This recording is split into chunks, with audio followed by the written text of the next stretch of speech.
I'd appreciate it if you watched the video to the end, gave it a like, and subscribe to the channel. Please leave your suggestions in the comments. Your opinion matters to me. Knights Templar. Truth against legend.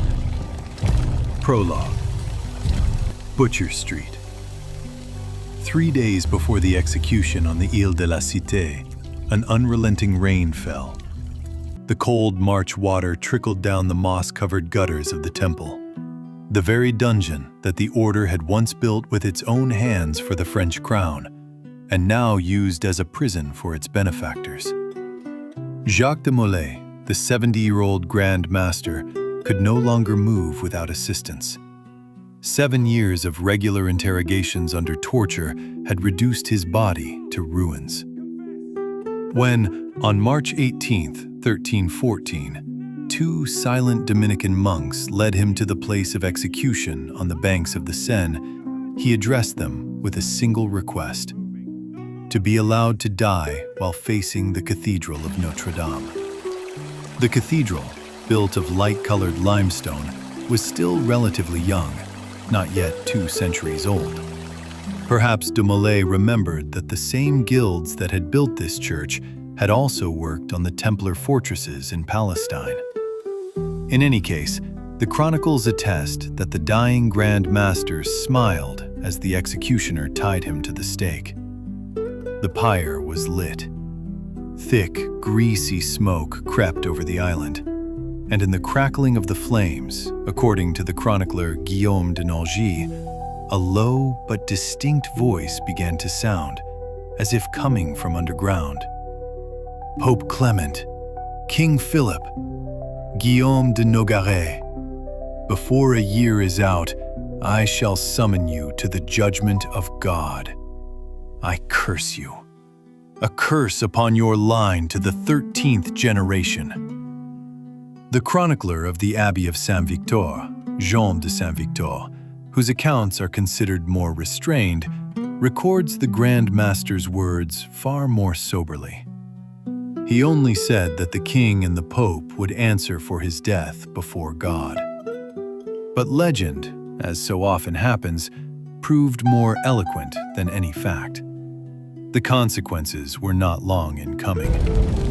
Clement V died of a painful bout of dysentery on April 20th, 1314. A few weeks later, in the same month, Guillaume de Nogaret, keeper of the royal seal and chief architect of the prosecution, succumbed to a stroke. Then, on November 29th, 1314, while hunting at Fontainebleau, King Philip IV's horse bolted. The king fell, struck his head against a tree root, and died instantly. Over the next 14 years, his 3 sons would die one after another, and the great Capetian dynasty, which had ruled France since 987, would come to an end. Thus ended the history of the most powerful military order of the Middle Ages. And the legend began. Part 1. 9 Nights Beneath the Mountain. The story of the Templars begins not with gold or sorcery, but with the dust of the road that covered the bare feet of pilgrims. In 1099, the Crusaders took Jerusalem. For European Christendom, this was the moment when the land where Christ had walked became physically accessible.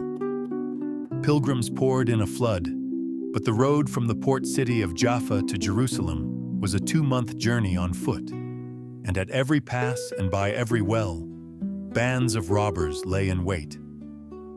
William of Tyre, The path the is first dark, historiographer but faith of lights the kingdom, way. in his chronicle This cross is my Historia shield. Rerum in Partibus Transmarinus I will not Gustarum, History of Deeds Done Beyond the Sea, written between 1175 and 1185, records that, at the Paschal full moon of 1119, some 300 unarmed pilgrims were killed and robbed between Jerusalem and the Jordan. And so 9 French knights appeared before King Baldwin II of Jerusalem, led by a no longer young nobleman from Champagne, Hugh de Pons.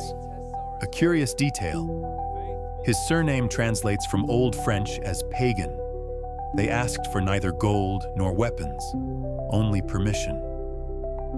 "We will guard the pilgrims," said de Paynes. "We will take vows of poverty, chastity, and obedience. We will not burden your treasury." Baldwin, in all likelihood, was astonished. 9 no longer young knights, 3 of whom were old enough to be his fathers, intended to guard the roads where hundreds of armed bandits ran riot. But he gave permission, and he even ceded to them the southern part of his palace, which stood on the Temple Mount, where, according to tradition, the legendary Temple of Solomon had once risen. It was from this place that they took their name. Pauperes commilitones Christi Templic Salomonici, poor fellow soldiers of Christ and of the Temple of Solomon. The world would remember them as the Templars, from the French temple, temple. The first 9 years of the order's existence were a time of harsh, almost humiliating poverty. The famous seal, 2 knights riding a single horse, was long considered a symbol of brotherly mutual aid and voluntary destitution. The rule, originally composed in Latin and consisting of 72 articles, strictly regulated their daily life. A knight was allowed to possess nothing except a sword, a lance, and a cloak. Even chests in the dormitories were forbidden to be locked. A Templar had nothing to hide from his brother. The daily life of a Templar was governed by a monastic rule adapted for military needs. The day began with matins at 4 in the morning, followed by Mass, then breakfast, usually consisting of bread with watered wine or plain water. The midday meal was taken in complete silence while scripture was read. Meat was served only 3 times a week. After Vespers came a short rest and sleep until midnight, when it was time to rise again for prayer. Everything changed in 1128, when a man whose name is inscribed in gold in the order's history intervened. Bernard of Clairvaux, the most influential spiritual authority in Europe at that time. He wrote a treatise, De Laude Novae Militiae, in praise of the new knighthood. In it, the Templars appeared for the first time not merely as highway guards, but as warriors of the Lord, monks whose swords served God. Truly, there is something wondrous in this new knighthood, Bernard wrote. It knows no fear and feels no weariness, for it fights for the Lord. Pope Honorius II approved the order's rule at the Council of Troyes, and donations poured in like a river. Queen Matilda of England gave the order an estate in Cressing of 1,287 acres. Count Fulk of Anjou, the future king of Jerusalem, had landed in Palestine as early as 1120 and joined the Templars, donating 30 Angevin livres and pledging to pay the same sum annually. 100 years later, the order owned 9,000 estates across Europe. Brothers, But the the key time was has not come the to take land. up the cross. The key was The maps finance. are drawn, the fleets are ready. Part 2. Then let us march with The faith Bank and and steel. White Mantles. The Templars were the first in world history to create a system that an economist today would call a transnational banking corporation. They are widely credited with inventing the traveler's check. Imagine a French baron preparing to travel to the Holy Land with his family, retinue, and horses. Carrying cash in the form of gold coins and silver bars was sheer suicide. Pirates, highwaymen, endless tolls at customs. Instead, the baron would go to the Paris Temple, a vast fortified complex outside the city walls, surrounded by its own moat, and deposit his money in the treasury. He was given a tiny piece of parchment with an encrypted code. Early versions of such checks were made on the thinnest leather and bore the depositor's fingerprint. And so, having journeyed thousands of miles along dangerous roads, the baron would arrive at a commandery of the order, say in Acre, and present that slip of paper. The Templar would check the code against the control copy, and the baron would receive his money down to the last denier. The castles and commanderies of the Templars were situated roughly a day's horse ride apart, so that any traveler could find protection by nightfall behind mighty walls that served both as fortresses and temples.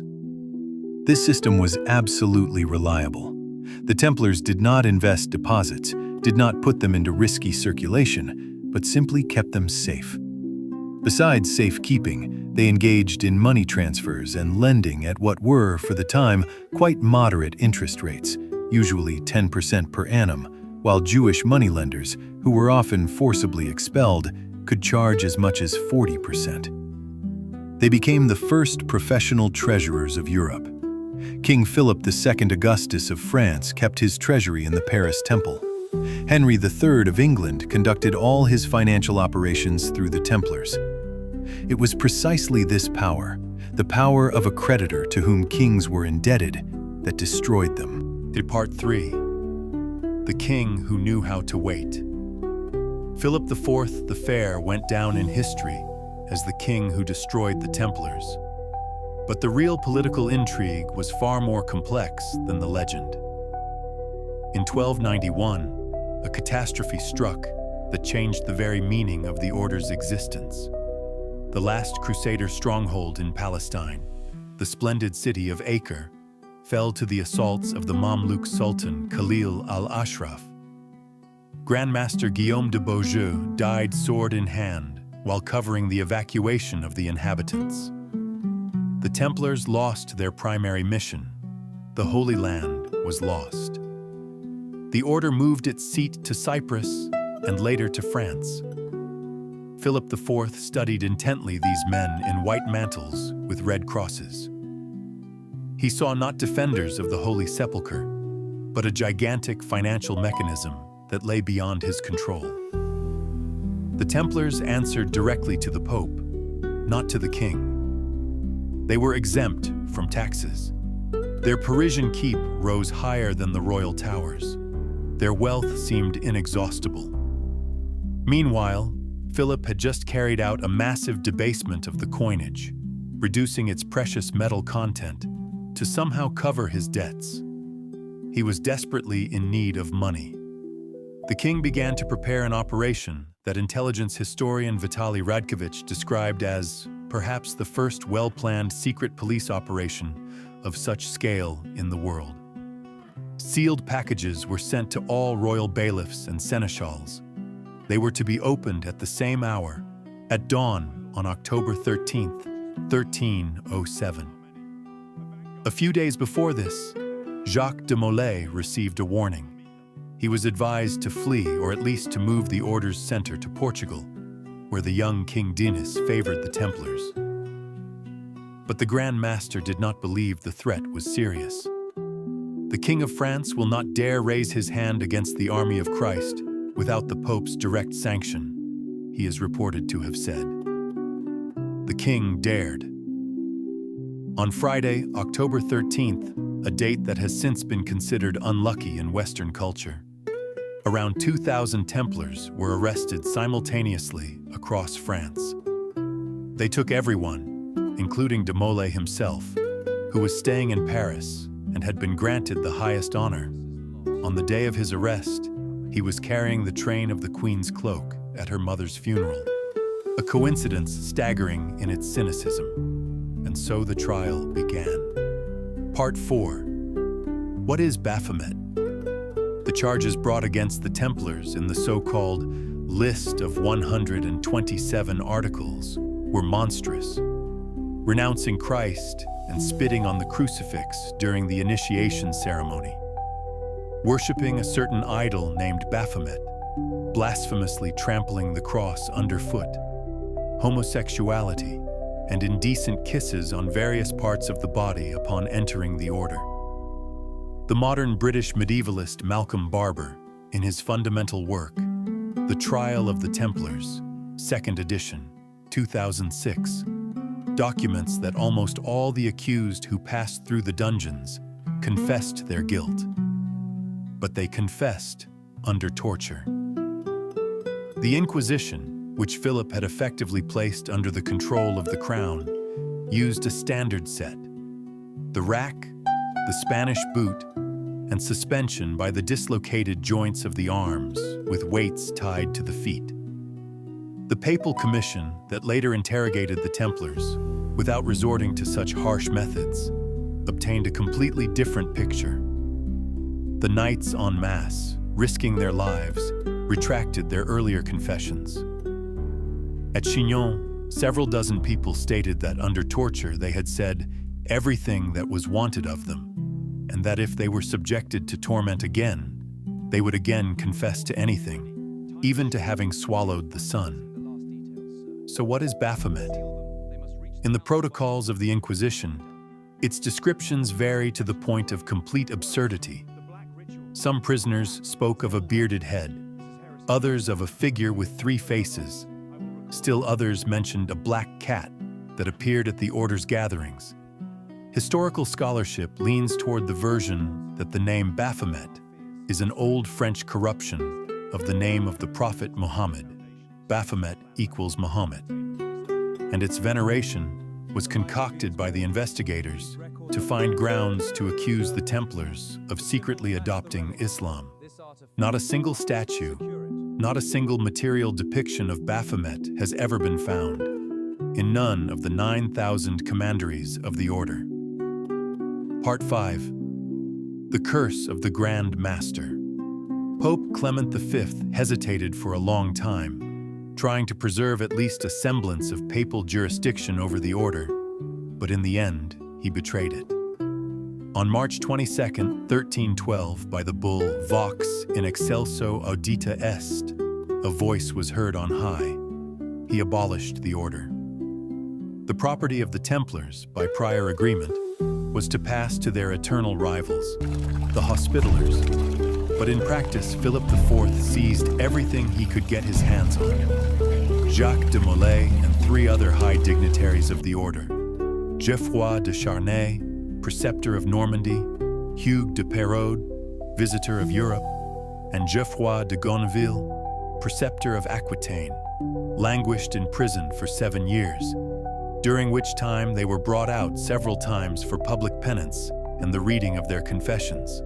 Finally, on March 18, 1314, a special papal commission of cardinals sentenced them to life imprisonment. And then something no one expected happened. De Molay and de Charnay suddenly recanted their words and declared publicly that the order was pure, the accusations were false, and all their previous testimony had been obtained under torture. According to canon law, the retraction of a confession made them relapsed heretics and liable to be handed over to the secular authorities. The sentence was immediately reclassified, burning at the stake without further investigation. According to legend, de Molay, already standing at the stake, loudly cursed his executioners. "Clement, unjust judge, I summon you to God's tribunal within 40 days from this day. And you, King Philip, likewise unjust, within a year." The curse, as rumor had it, also extended to the monarch's descendants down to the 13th generation. The facts are these. The Pope died 33 days later. Nogaret, within a month. Philip, less than 9 months later, on November 29, 1314, under mysterious circumstances while hunting. His 3 sons, Louis X the Quarrelsome, Philip V the Tall, and Charles IV the Fair, died one after another, leaving no male heirs, and the great Capetian dynasty gave way to the cadet branch of Valois. The 100 Years' War, which many historians link to this dynastic crisis, became an indirect consequence of the events on the Île de la Cité. Medicine offers a different explanation. Poisoning, a theory that existed even at the time. A stroke in Philip's case.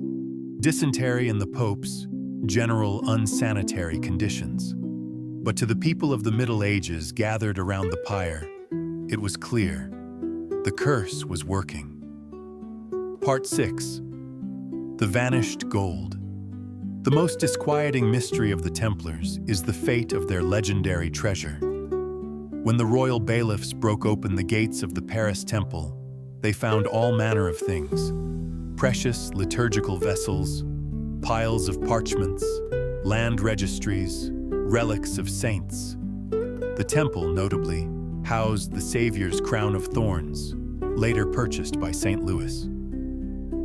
But gold, the very gold whose rumors had stirred the courts of Europe for decades, was practically non-existent in the Paris residence. Where did it go? During an interrogation in Poitiers, the knight Jean de Chalon gave sensational testimony. He claimed that a few days before the raids, 3 heavily loaded covered wagons crammed with chests left Paris. They were escorted by 42 knights. The route ran to the port of La Rochelle, the last major naval base belonging to the order on the Atlantic coast. There, according to him, 17 ships awaited the cargo. Researchers are puzzled by the discrepancy. Why so many vessels for 3 wagons? Perhaps similar convoys were also heading to La Rochelle from other seized commanderies.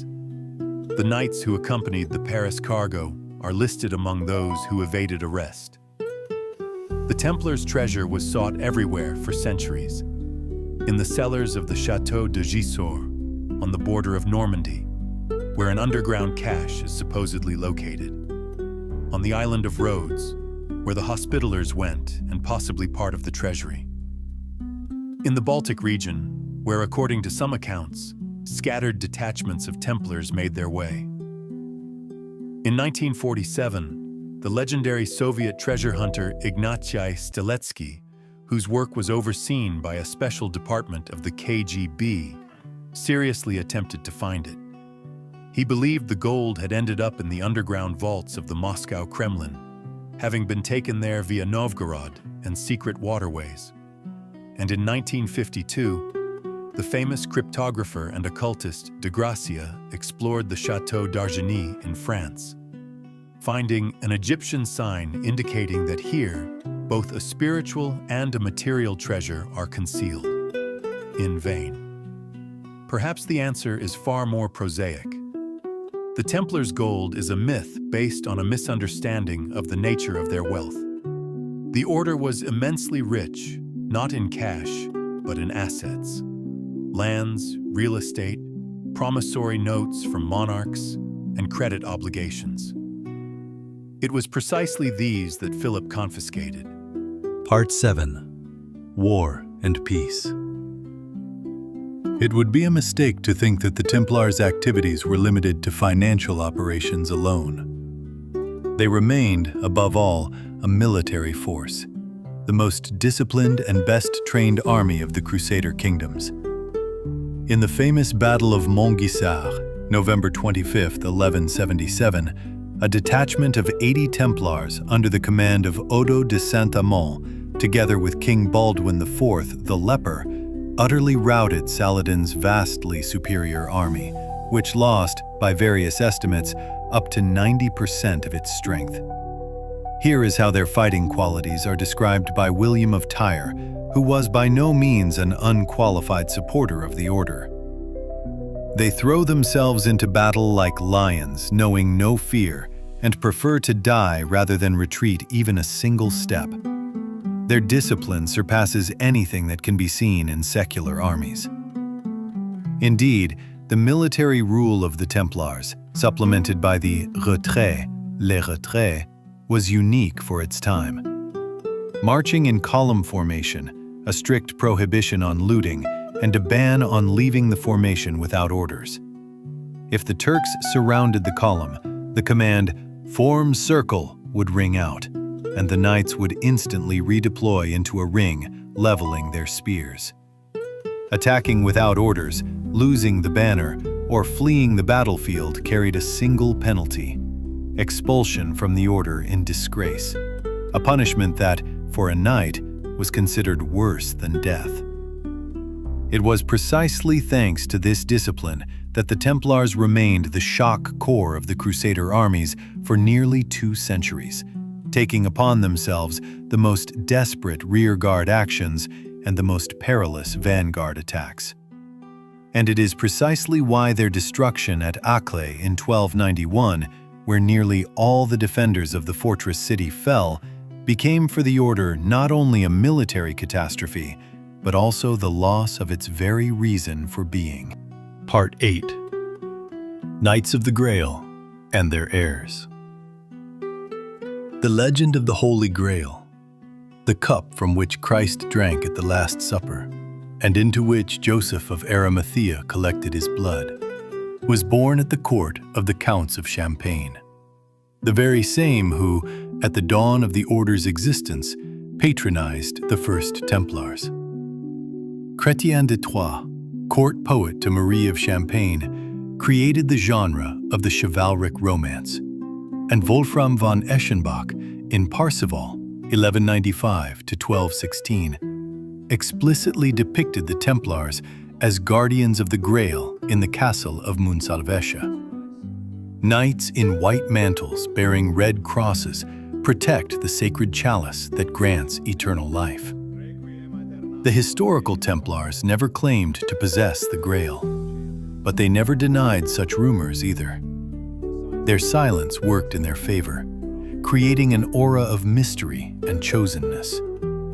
Medieval people saw in them the materialization of a chivalric romance, and this secured powerful popular support for the order, at least until the tragic events.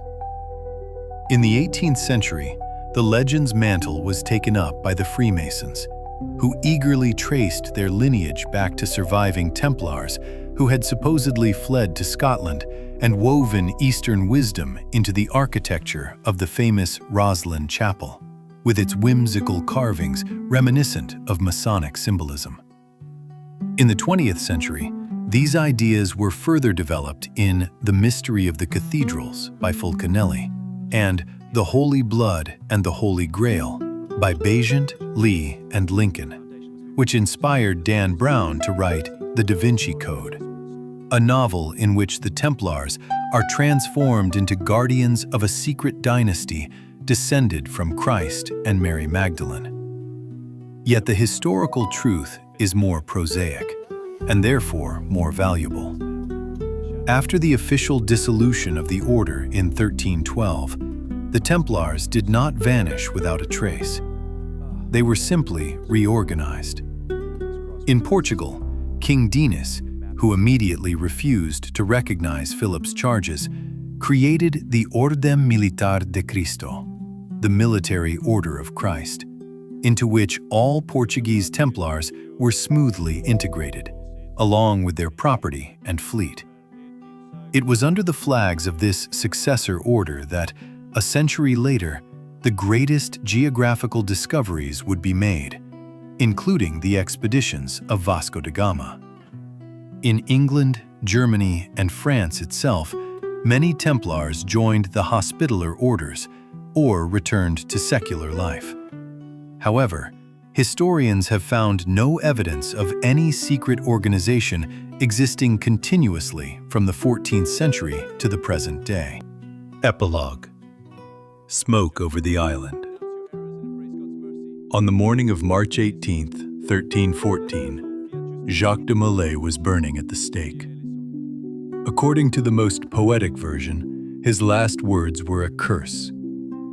According to the dry records of the Papal Commission, he simply prayed in the smoke, repeating, "In manus tuas, Domine, commendo spiritum meum." Into your hands, O Lord, I commend my spirit. On the very spot where the stake once stood, there is now the quiet Square du Vert Galant at the tip of the Ile de la Cité.